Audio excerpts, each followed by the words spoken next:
be sure to comment, subscribe, and click the notifications bell. 1, 2, 3.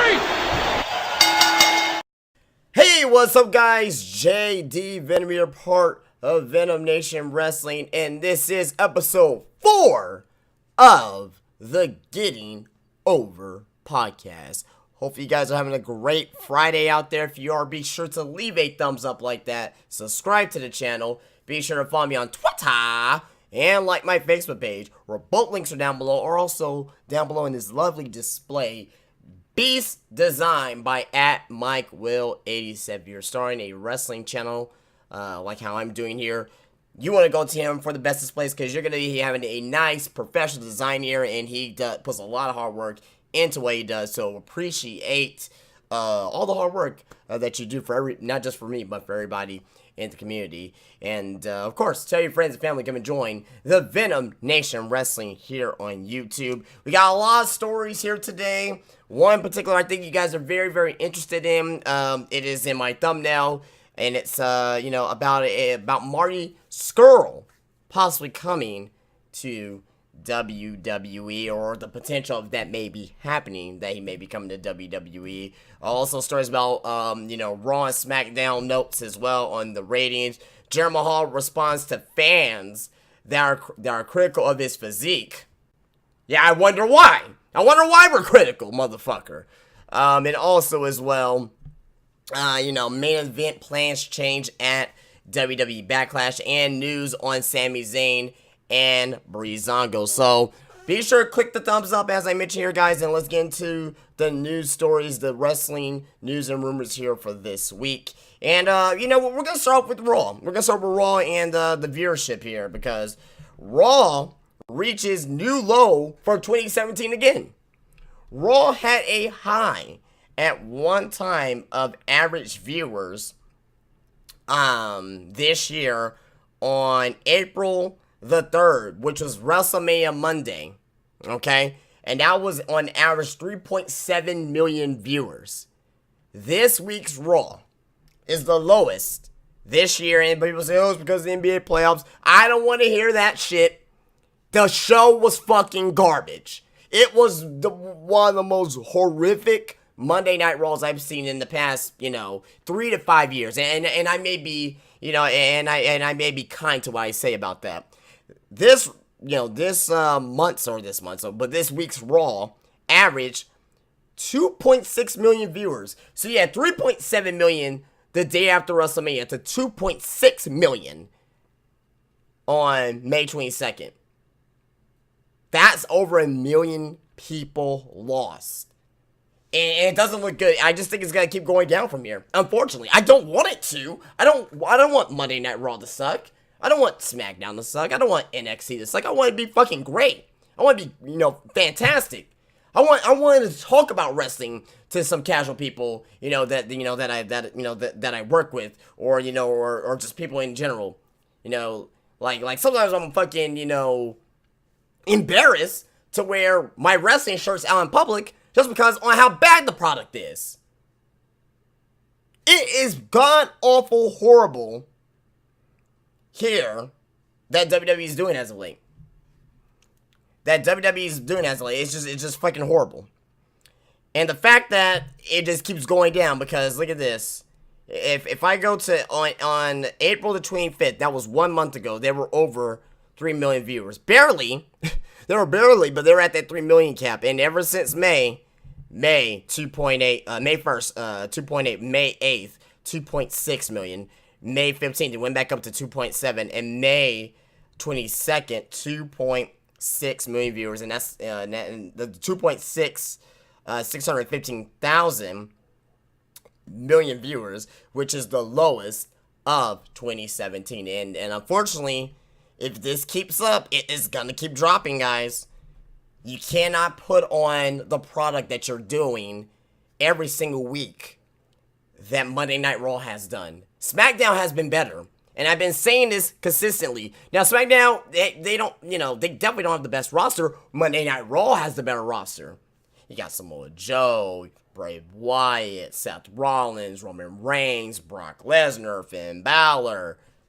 You know what I mean? Like, you know, SmackDown, which is all, not slouch, of course, you got Shinsuke Nakamura, you got AJ Styles, Randy Orton, now Jinder Mahal, you know what I mean? Dolph Ziggler, you know, Kevin Owens, Sami Zayn. You know, if you could compare the Raw roster to the SmackDown roster, I think I'll probably say probably about 80 to 85% of us will say that the Raw roster on paper looks better. Just in my opinion. I may be wrong about that.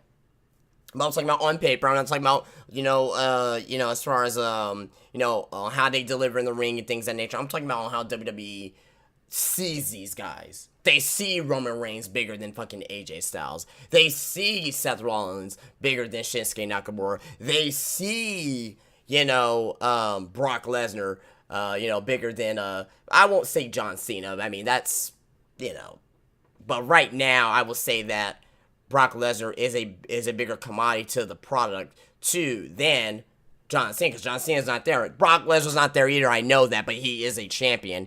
They mention of him. They keep him somewhat in storylines, even though he's not there. He's going to be coming back for Great Balls of Fire. So as of right now, at the very moment, even though he's not there, Brock Lesnar is I won't say bigger than John Cena, but more important at the current state than John Cena. But once John Cena comes back, I mean, that could be, that could be, wishy-washy. You could say Cena's bigger than Lesnar. You can say Lesnar's bigger than Cena, or you can say they're both the same. And I'll say they're both the same, but when they're both there at the same time.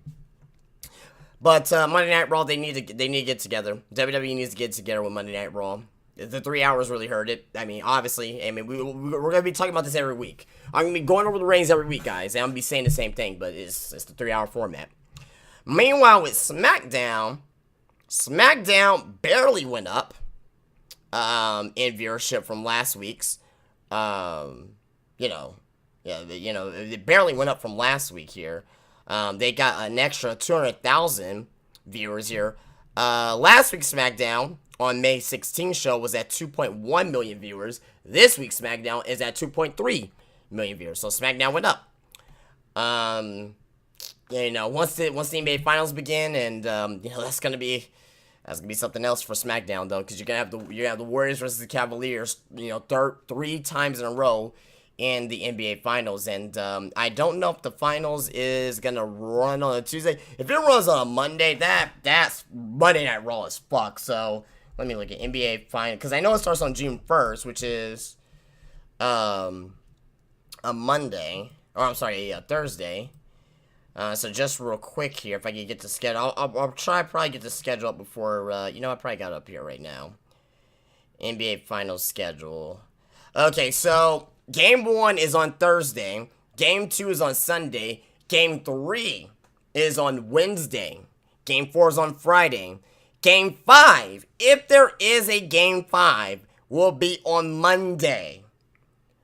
The NBA Finals will not affect SmackDown in any way. They better hope it's a fucking sweep. With these two teams, and it went to 7 games last year, I highly doubt it will go a sweep. Either way. I don't think that the Cavaliers are going to get swept. I don't think the Warriors are going to get swept. That's my basketball analysis for this video here. But the point I'm trying to make is that if they somehow make it to Game 5, which is possibly, I will say, a good 95% chance, that Monday Night Raw will see the lowest ratings probably is ever seen. Especially if the series is tied 2-2. Oh my god. If the series is tied 2-2 in a pivotal Game 5, oh my god. They better do something. They better have something up their fucking sleeve for a situation like that. But yeah, SmackDown's ratings went up, Raw's ratings went down, and that is your SmackDown and Raw ratings recap from this week. Moving on to our next story. And, I want to get this story out the way because I don't want to have this end on a grim note. I just want to give my opinions about this here because it's a horrible, horrible story to hear something like this. Anytime when something like this happens, always get, not necessarily emotional per se, because, you know, I don't have emotional investment with these people, but it's sad to hear about it, and, you know, and it could be somebody that you know. In a report by Fox 2 now in St. Louis, a young couple has been arrested and charged for the murder of their 2-year-old toddler after performing wrestling moves on her. Fucked up situation. In the police report, the husband apparently performed a number of wrestling maneuvers on the child, including the Batista bomb, which sent her to the hospital as she was experiencing seizures.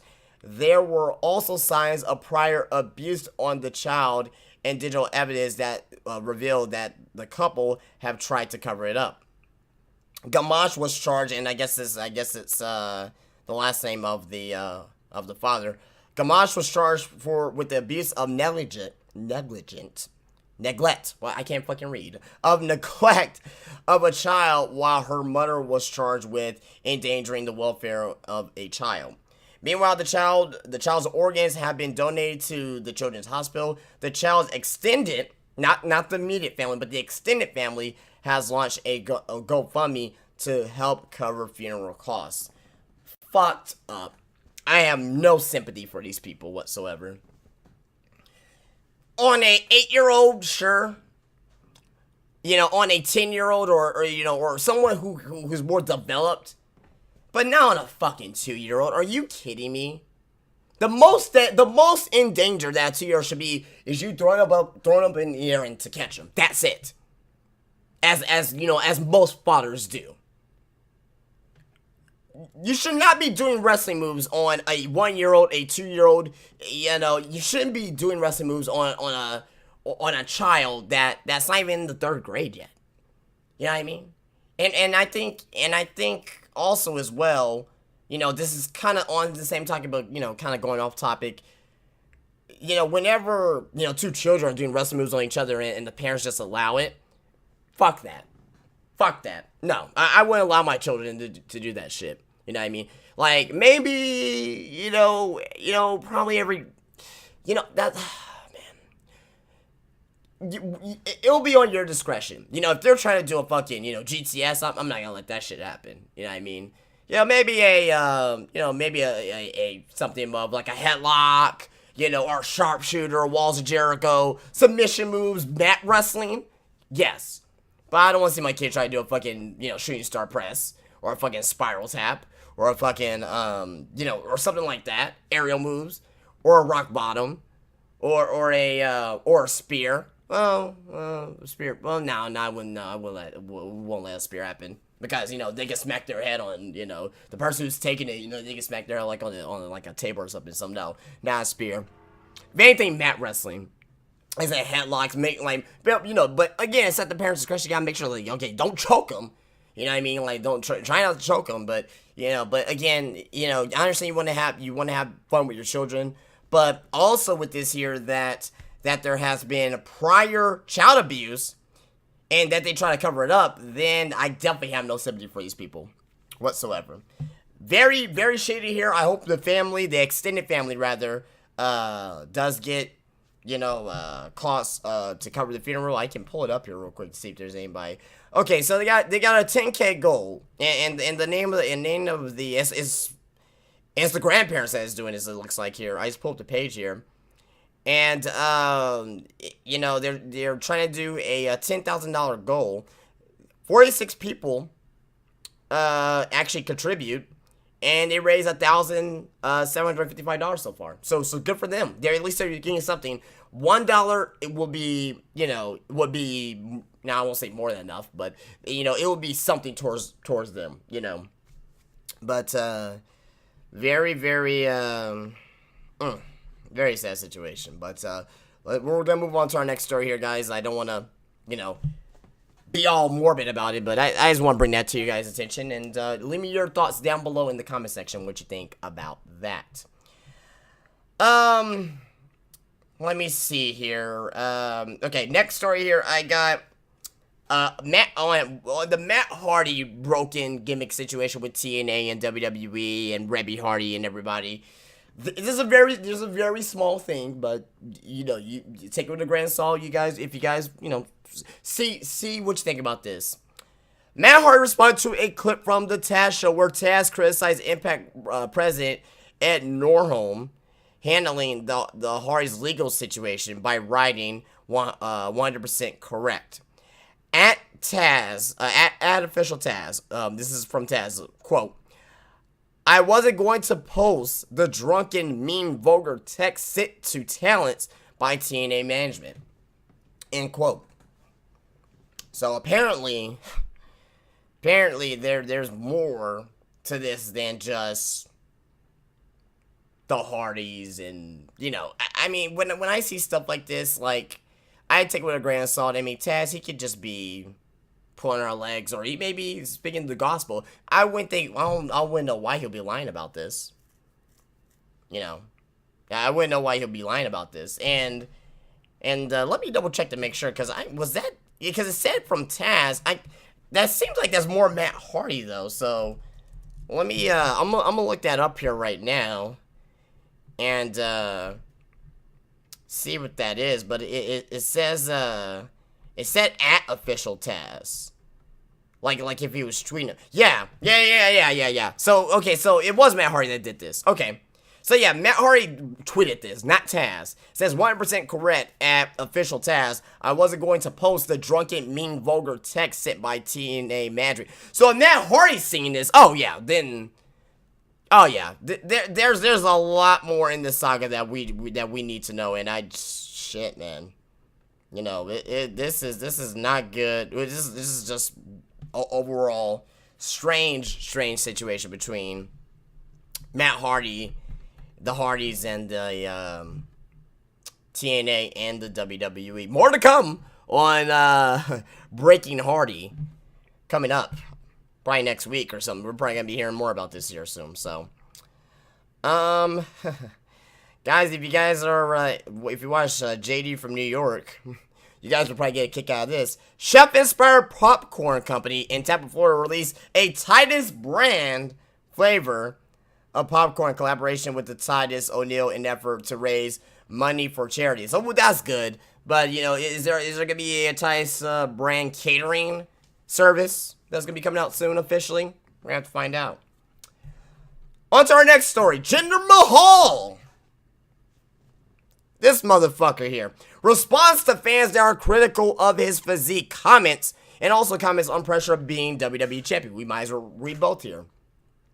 With some fans being critical of how Jinder Mahal made his recent physique transformation, Mahal had this response during an interview with the Times of India. I don't know what kind of criticism that was. I worked hard in the gym a lot. All the WWE talents are drug tested by a third-party agency. I have been tested multiple times and never had an issue. So my transformation is all diet and hard work. I am a tested athlete like every other WWE wrestler. I have no special privilege, nothing like that. I look like an athlete. I perform like an athlete. I carry myself like an athlete. And WWE was not hesitant to put me in a WWE title match, end quote, by Jinder Mahal himself. Really, Jinder? You expected me that you were, not, I won't say fat, but you were not as cut as you were. And now you got this, you got fucking roll maps. You got road maps of veins in your body. Like there's City Hall, there's the sports arena right there, there's the library, there's the crack dealer's house back over here. Are you fucking serious? No. I'm pretty sure you work hard in the gym. I'm pretty sure that you have a great diet. But your physique is unnatural. Especially from where you were at to where you're at now. Very, very unnatural. That's all I'm going to say about that. He also went on to comment saying, end quote, about pressure being the WWE champion. It is definitely is an added pressure, but I like pressure. I thrive on pressure. I used the pressure to motivate me more to work harder and to diet harder. Oh my fucking god! To be more aggressive in the ring. Pressure is something that I want. I want the company to put faith in me because I am ready for it. You know, a lot of athletes, they just want to coast by, fly under the radar, but not me. I want to be the greatest. I want to be a champion. I want to represent WWE, represent India, represent everybody on as big as a stage as I can. So, I would say that's the right thing to say as WWE champion, and, good for Jinder Mahal becoming WWE champion. I said this in my SmackDown live review that he looks the part. With him in the turban, with him carrying the WWE championship, with him, in that black suit, he looks like a fucking action movie villain. And he looks the part. Now, does he wrestle the part? Not really. I mean, he needs some work to do. Is his mic skills fantastic? It's decent. It's not horrible, but it's decent. But we'll see how this Jinder Mahal title reign goes. I mean, I'm not gonna shit all over it. His promo on SmackDown this past Tuesday was passable. Wasn't fantastic. It was passable. But he is talking about the same thing as a lot. I have a lot more patience when it comes to stuff like that. Let's see how next week produce. I want to see. I'm more eager to see what's gonna happen next week now with Jinder Mahal. Are you gonna come out and say, "Hey, I told you so, I'm WWE champion," or are you gonna build off from there? So we're gonna see what happens with Jinder Mahal next week. But said the right things in that interview. Moving on to our next set of stories here about WWE Backlash. Some news and notes from Backlash here. First of all, midweek in the week, WWE had planned to put the belt on Jinder Mahal, but sometime on Thursday they have changed, and they were going to keep the belt on Randy Orton. This prompted WWE to send out some promotional material on Friday, indicating that AJ Styles versus Kevin Owens will go on last under the original booking. AJ will win the U.S. title. Very interesting there. Very interesting. Late Saturday into early Sunday morning, officials decide to go ahead with the original plan of putting the belt on Mahal. This change also moved the U.S. title out of the main event, which then there was no reason to do a title change, as they would go with the countout finish, as that feud was going to continue anyway. All right, so there you go. There's some insight there about the two main events at Backlash. On to another news and note here. For those who are wondering of any other changes, the Sami Zayn / Baron Corbin finish also changed. However, this was done to balance the heel and face victories with the Usos, Mahal, Owens, and the Welcoming Committee all going over. Additionally, Zayn was praised for his work in his match and how well it came across. So basically the only reason why WWE put Sami Zayn over Baron Corbin is because that, to me, heels were gonna win. That's not a good reason why I put over Sami Zayn, guys. That's not a good reason to put over Sami Zayn. I'm glad he went over, and I predicted Sami Zayn, but that's not the reason why I want him to go over, because, it's to me, heels that was gonna win, so, well, alright, let's let Babyface win. That's not a good reason why. Not a good reason why. And also, some more notes here. When Vince McMahon saw the video, and this is about Breezango here. When Vince McMahon saw the video of Tyler Breeze dressing as a janitor worker and the outfit / disguises Breeze wore, he liked it, and this is why the wardrobe changes happened during the tag title match. As you can tell in commentary, Master of Disguise mentions were made a few times. Breezango is super over, and the gimmick definitely enhanced Breeze. Here is to hoping their push isn't over. And this is all these news and notes are coming from Wrestling News World, and I'm going to be coming up with the next story here coming up here. Our feature story about Marty Scurll is also coming from Wrestling News World.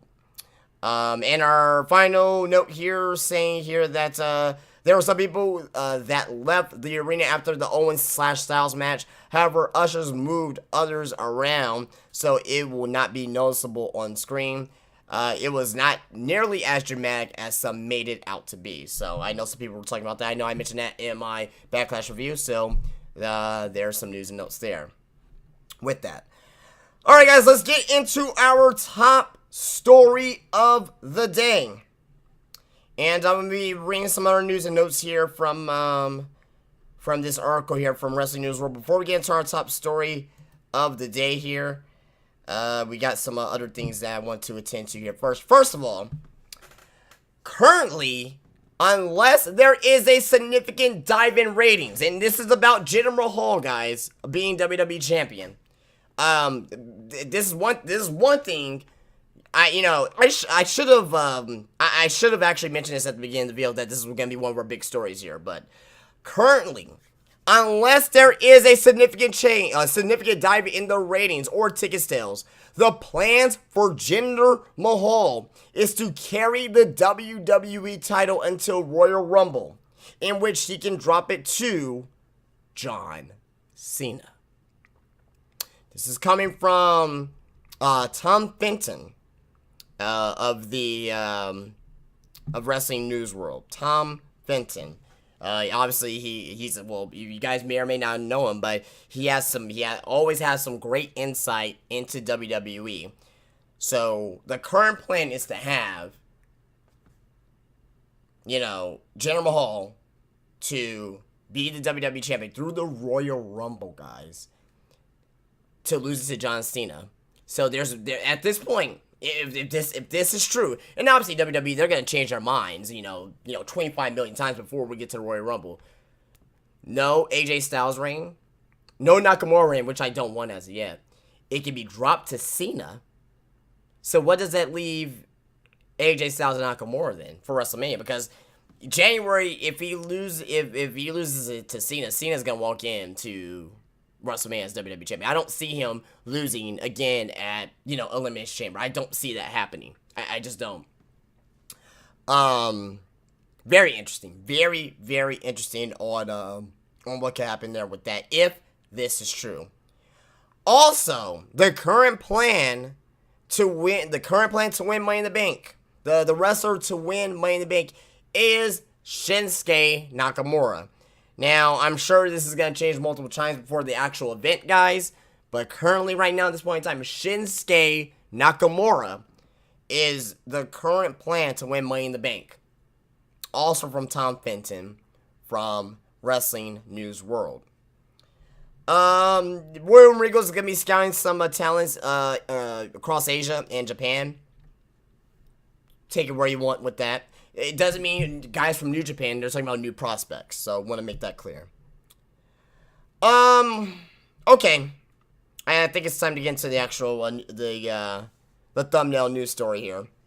Our top news story of the day about Marty Scurll's contract is going to be coming up very, very soon in the next couple months. Let me know what you think about so far about Shinsuke Nakamura possibly winning Money in the Bank, Jinder Mahal winning or Jinder Mahal staying WWE champion through Royal Rumble. Love to hear your thoughts down in the comments. So I would love to respond to you and see what you're saying about that. But let's see what you guys think about this. Ring of Honor has very, very few current talent under long-term or even short-term deals. There are only a handful of guys under contracts through the end of December. The reasoning on this has more to do with Sinclair, as they do not want the guaranteed money on their books. Okay. So, that explains why a lot of these guys are coming up. Marty Scurll's contract is a very, very interesting situation. As Marty is signed through July 31st, Marty has the option in the deal to renew, but not Ring of Honor. New Japan Pro Wrestling and Ring of Honor are working together to get him under a new deal. However, without long-term deals in ROH currently are hard to come by, it could maintain very challenging to get this complete done. Should be and done. I don't know why they mistyped here. So this is, again, this is his thoughts. In quote, this is a unmitigated disaster for ROH. You have one of the hottest up-and-coming talents in the business not locked up to a long-term deal. And yet, as a company, they are pushing him to the moon. They gave him the TV title run, had him join the Bullet Club, and be the leader of the group, basically, all while not under a long-term deal. Let's dig further. He's not only... let me read that back. Let's dig further. He's not only is on WWE's radar, he is their radar right now. Hey, alright, shocker.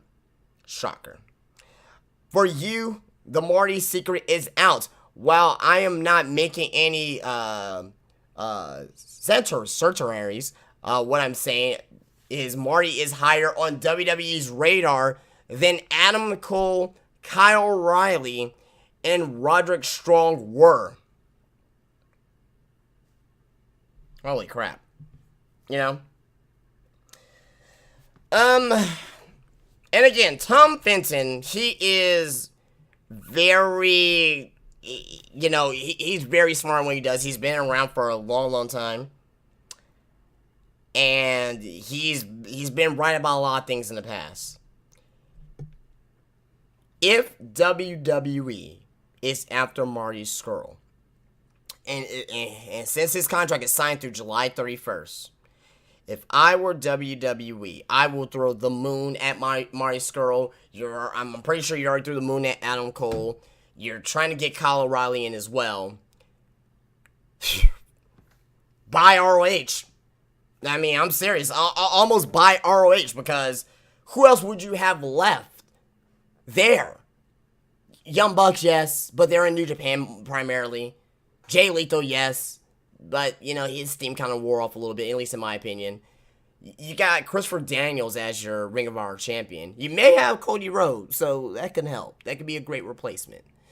But imagine NXT with Bobby Roode, Drew McIntyre, you know, Aleister Black, Cassius Ohno, you know what I mean, Andrade Cien Almas, Kyle O'Reilly, you know, fucking Marty Scurll, Adam Cole. Are you kidding me? Fuck, man. Marty Scurll will be so over in WWE. He has a very unique look. He has a look that no one really has ever really had in wrestling. He has like the penguin gimmick going on, from Batman, the whole penguin thing. He can be, one of those guys that will have those eerie entrances like Aleister Black, The Undertaker, Bray Wyatt. I can see it now that Marty Scurll will have his own special nameplate because he is so, creepy looking, he's spooky. And that's what people, that's what, us wrestling fans like. We like the spooky characters. I can see him being a very, very, very, very big deal in WWE. Can you imagine a match between Marty Scurll and Aleister Black, or Marty Scurll versus, Drew McIntyre, or Marty Scurll versus Seth Rollins, or Marty Scurll versus Dean Ambrose? Can you imagine that? I certainly can. And he's a great talker too. On top of that, he's a great talker too. On top of that, so let me know what you think about all of that there down in the comments. So I will definitely want to hear you guys' thoughts about that. Right now it's all speculation, but next month it may get interesting, guys. It just may get interesting with this here. Alright, guys, that is it for the news stories today and rumors. Let's get into our Bae of the Week and Boy of the Week. Our Bae of the Week, who went on to win and retain her title at NXT TakeOver Chicago, and who is now, kayfabe-wise, or shoot, whatever the fuck you want to call it. She has passed Goldberg's streak in wins to start her career. And her career is Asuka. Asuka. She's fucking fantastic. Fucking fantastic. Asuka, and even Goldberg even, left her a little tweet on Twitter congratulating Asuka. So Asuka is Bae of the Week, and she looks damn good, too. She's so hot. I want her to kick me in my chest just once. Just like, Daddy! Kick me in my chest, like, oh, yes, Asuka. And I just come in myself. Asuka's Bae of the Week.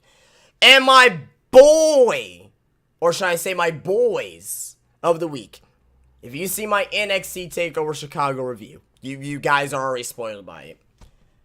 Pete Dunne and Tyler Bate, who have put on the match of the year so far in WWE, or in wrestling, period. Oh, some people say, Okada versus Kenny Omega. Well, you have a point. I'm not going to argue with that. But definitely in WWE match of the year so far. Tyler Bate versus Pete Dunne. Fucking amazing wrestling match. I don't know if I'm ever gonna have boys of the week. It's usually boy of the week, but Tyler Bate and Pete Dunne, fucking amazing 5-star classic in Chicago in the Allstate Arena, is my boys of the week.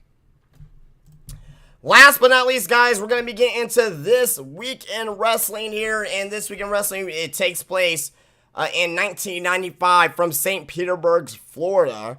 In WCW, live from the Bayfront Center, drawing 7,000 fans in the arena. $94,000 at the ticket gate was Slamboree 1995. The show had a pay-per-view rating of a .57, and this is back in early almost mid 1995. 1995 was the worst point in professional wrestling history in North America, period. You had WWE, was just fucking shit at the time. You had WCW, which was fucking shit at the time. The only bright spot and which changed the wrestling business was ECW. Card went as follows. Steven Regal and Bobby Eaton beat Ricky Santana and Fidel Sierra. Stone Cold Steve Austin, Stunning Steve Austin, pinned Eddie Jackie. Craig Pitbull Pittman beat Mark Starr. And I think I'm naming all of the, these are all of the dark show matches right now. Ming defeated Brian Pillman. Then on the actual card itself, the Nasty Boys beat Harlem Heat to win the WCW Tag Team titles. Kevin Sullivan pinned Man with No Name, that is, Bruce Bar Beefcake. Wahoo McDaniel pinned Dick Murdoch. Good lord, what the fuck was this? This is 1995, not 1985. Well, the Slamboree, and I'm gonna get into in a moment here. They do like the Hall of Fame inductions. It was kind of like it obviously was not WrestleMania because Starrcade was Starrcade was like the WrestleMania back then, but they did like their legends. Where they actually put legends into WCW Hall of Fame. It was called, the actual tagline for the show was called A Legends Reunion, so there you go. IWGP champion, the Great Muta, pinned Paul Orndorff. The WCW Tag Team champion, Arn Anderson, pinned Alex Wright. Ming, DCO, disqualification. I'm like, what the fuck is that? The disqualification against Road Warrior Hawk. And that took 4 minutes and 41 seconds. So he wrestled twice. One in a dark match, one in on the actual event. WCW Hall of Fame inductions. Wahoo McDaniel. Angelo Poffo, which is Randy Savage's dad, I believe. Terry Funk. Antonio Inoki. Dusty Rose. Gordon Sully, and John Studd. Big John Studd, who already passed away at this time. In our co-main event, Sting beat it, Big Bubba Rogers, Big Boss Man. And our main event, Hulk Hogan and Randy Macho Man Savage defeated Vader and Ric Flair. Slamboree 1995. Go check out the WWE Network, guys, if you want to check out the show. I mean, if this somehow intrigues you, if you want to watch horrible wrestling from 1995, go check it out.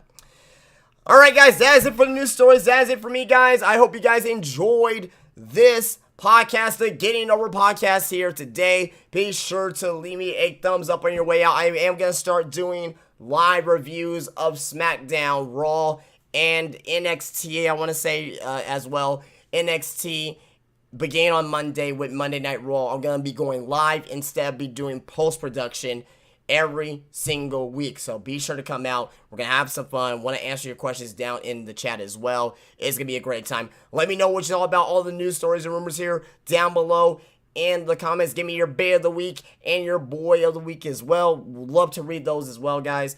But that is it for me. If you guys did like this video, be sure to leave a thumbs up on your way out. Subscribe to the channel. Follow me on Twitter. And like the Facebook page, where both links are down below. And where you get the best wrestling content here on this channel. Daily wrestling content here on this channel.